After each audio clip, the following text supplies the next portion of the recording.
Good to do you. So welcome to Auburn. Like I said, it's exciting. We're all excited to have you here. I guess the first question I'm going to dive in and ask is, most of the fans want to know, what was your initial impression of Auburn when you came here? First as, a player. I know that, like he said, you got a little trouble with those early 2000s Auburn teams, but what was your initial impression, Well, always great teams, great defenses.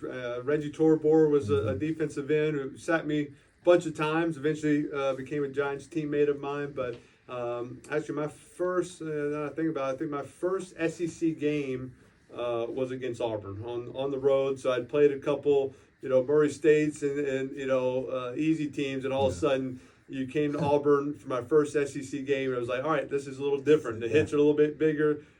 Receivers aren't as open. The pass rush is a little faster. So that was my welcome to the SEC moment, and had some great battles against them. Yeah.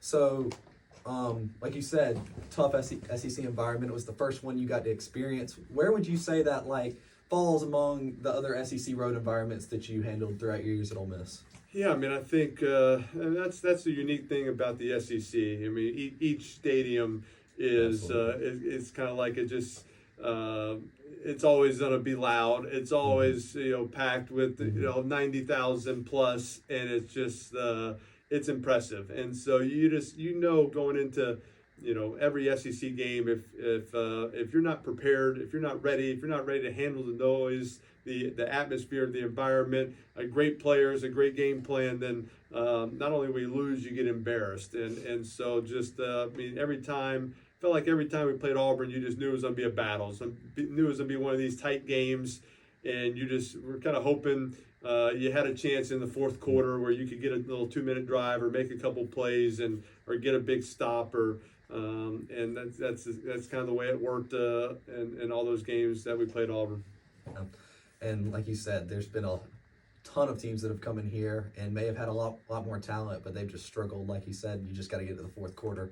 But taking a step back from that, as a now a host of your own show, and you're not here as a player, you're here more friendly, I guess you could say, helping to try to set this world record this afternoon. What's your perspective on Auburn now? The community, the area. What are your impressions? I don't know how long you've been here, but yeah, no, that's kind of my favorite part about doing Eli's Places is visiting these college campuses and seeing the traditions, seeing the history of it, learning about everything that you kind of know about. I've heard of Toomer's Corner. I've seen the rolling, but never knew why it happened or when it happened, or is it only certain wins or certain big games. So just kind of learning about the history of it, and just seeing kind of the layout of, hey, where's campus, where's downtown, how it flows, and you see it right here when you come to Auburn. It's all right next to each other, and so it just makes for a great, you can tell it makes for a great college atmosphere,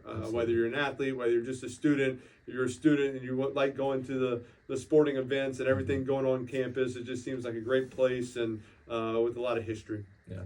So, like you said, history, tradition, pageantry, that's kind of what sums up college football. I would agree with you in that. And so among all the SEC programs, what would you say is one of your favorite traditions that you've seen and experienced now, stepping back, not as a player? I'm sure you want to say something that's from Ole Miss, but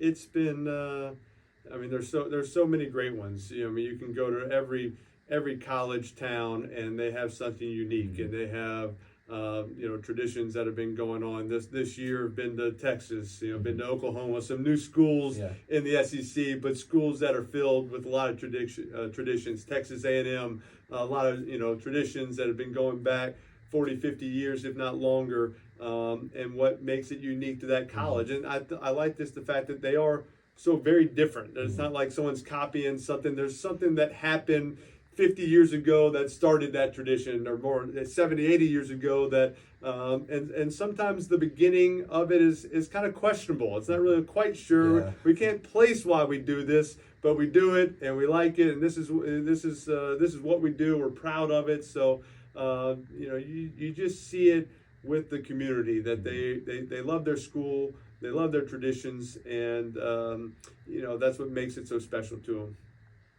So looking forward to tonight, right?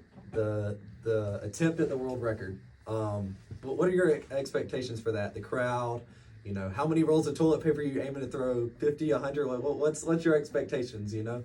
I expect to break a world record. You know, we're here to break a world record. Right. We're going to make it happen. So we need the fans and the people, or the people in orientation, or hey, just rolling through town, or whoever. Come on out. It should be a great atmosphere. I know it's not like winning an Iron Bowl, but it's still going to be. I think 30,000 rolls of toilet paper that we're going to be throwing out there. So I expect to have a sore arm tomorrow from throwing so many, and I'm going to go for height. I want to get the top of the trees. I'm going over stoplights. I'm going on buildings. You know, it's going to get a little crazy out there. So, at 5 o'clock, world record time. Got a couple special guests that are coming, some former players that everybody will recognize that were legends here. So it should be a lot of fun. Awesome. Thank you so much. Thank you.